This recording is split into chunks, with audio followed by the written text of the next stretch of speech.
so that when time and mediocre video is just one. Good morning, everyone. My name is Onu Deborah. I'm talking about personal hygiene. First, what is personal hygiene? Personal hygiene is the means of practicing well-being and full body cleanliness. So why do we need to practice personal hygiene? We need to practice personal hygiene so we can prevent illness. I had a cousin. She was very dirty, honestly speaking, and she had some bumps and rashes on her body. So when she went to the hospital, doctor asked her that does she bathe well? She said no. Doctor said that she should start bathing when I'm and putting the towel into her water while bathing. And for 1 week, all those bumps cured.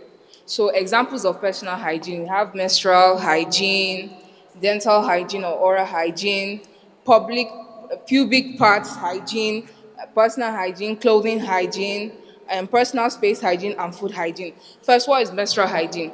Menstrual hygiene is the way that we take care of our body while during our periods for the girls. So why do we need that? We need to practice menstrual hygiene so that during our periods we can't get infection because the blood that is flowing throughout the stomach is bad blood, and once that blood gets trapped into the immune system it's going to cause more diseases for us. Oral hygiene, we need to brush at least twice daily, and we need to change our toothbrush three times three no like 4 times in a year. That is every 3 months, so that we won't have cavities and bad breath. So we also have pubic parts hygiene. So for some of us here, honestly speaking, there's some of us here for like 3 months, 4 months we don't shave. So you have to shave at least every 2 weeks. And for those of us that have body odor in the armpit, get a lemon. When you shave your armpit properly, you now use lemon. Then for our skin too, for those of us that don't have expensive creams or skincare, we can buy Vaseline or Freshia and apply it on our skin. We don't need any expensive skincare. And about our smell, once you wash your uniform well, there's not going to be any need for any perfumes. So our personal space hygiene. Personal space hygiene is like our rooms and our toilets. Once our room is clean, we're able to have a good thinking space to do our assignments and our homework. Also our toilets so we will not contact infections. Then we have food hygiene. Food hygiene is like how we take care of the food and the place of the food that we eat. So we don't have to every time be always eating junk because junk food too is not good for the body. You have to also have an hygiene plan. It's not every time that today pizza, tomorrow pizza, tomorrow pizza. It's just that you have to have a plan of whether I should eat veggies today, whether I should have carbohydrates or protein. So we also have clothing hygiene. Clothing hygiene is the way that we keep our clothes. Like majority of us now, I can relate to that sometimes. I do squeeze my clothes and keep them in a lump. And sometimes when I get them, I'll be having one particular smell like that because I didn't attend to the clothes. So once you wash your clothes, you fold it neatly and keep it in the cupboard. If it's not dry, then you now hang it somewhere until it's dried. Then we also have that's all. Then benefits. No, sorry, we also have washing of hands. Washing of hands is needed and essential because if you don't wash our hands, we use the hands to eat and we can also contact germs.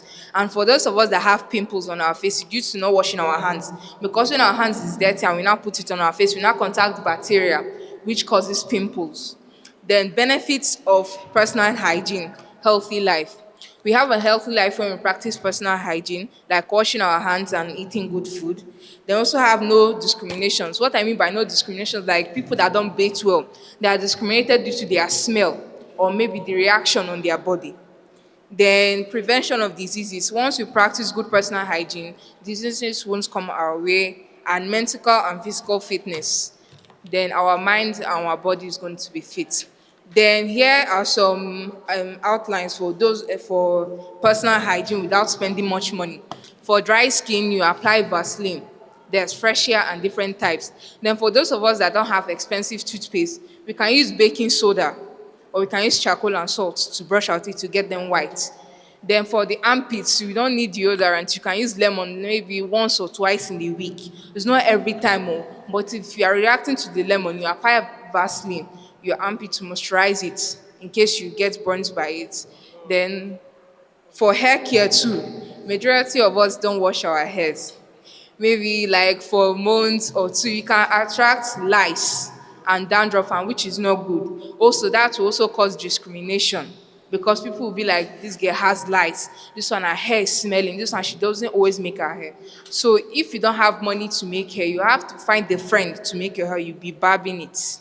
So that's all for personal hygiene. Any questions? Any questions? No questions. Thank you. Can you just wait?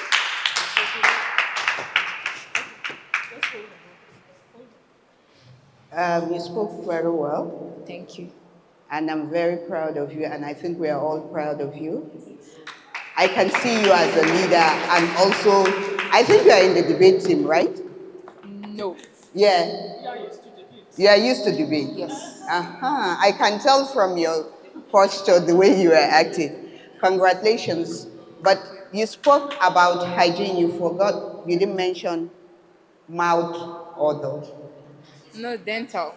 Did you say dental? Yes. Okay, I'm very sorry. I didn't hear that. Sorry. My apologies. Yes, sir. You did very good. Congratulations.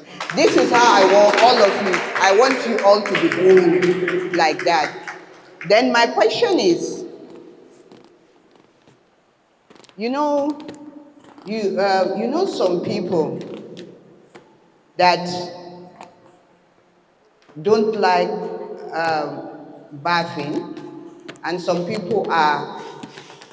I know someone that whenever they apply water on their body, they have reaction. So if you come across someone that have that kind of problem, how do you advise that person on hygiene? To advise the person is to use wipes to wipe the body. That's what I would just tell the person, that the person should use wipes instead of water, because there's some wipes that are medicated. So the person should like get contact with germs too much, and just like at the end of the day when you finish, you should not use wipes his legs, his hand, maybe a little bit of water, because wipes don't have enough water to clean the entire body. So a little bit of water so you can just wipe the body, then they keep it fast. You should find a way to wash it with water. Nigeria, people take it as an offense if you tell them that they have money. Go ahead, go ahead. So I don't know how. My question to her is how to tell them, because her saying about that wives, they will take it as an offense. And what if they don't have money to afford wives? Have a napkin or a piece of clothing at home, they should wash it and use a little bit of water to clean their body. Then how to tell people that their body and that they have body odor, like what you are doing here now. So like let's say now, for instance, now like that my cousin sister, I'm the one that approached her. What I told her that this thing that is happening to you on your body, I explained it to her. I didn't tell her directly it's because of the way you are dirty and you are smelling. I explained it to her the causes and how it happened. Like I told her that, see, precious, all these reactions that you have on your body is due to not being clean. So you have to start bathing well. You have to start using body creams and deodorants so you won't have these things on your body. So you explain to the person delicately. You don't like stop like mumu idiots. No, you have to like explain to the person delicately. Thank you. I have another thing to add on it. So since the one she's talking about is family owned, I want to talk about people we don't know that is outside. Let's say now, for instance, we go to one program now, okay, and the person is sitting next to us now is smelling. We don't have to first directly tell him that they are smelling. We first start conversation, talk about another different thing. When you're now into the conversation, you see the person is now rhyming with you. You now say, but oh, so and so, like this thing is, or but you don't just say it like there's a certain tone you use. You use the calm tone so that the person will know, yes, you don't mean him any offense. I was trying to help him. You understand?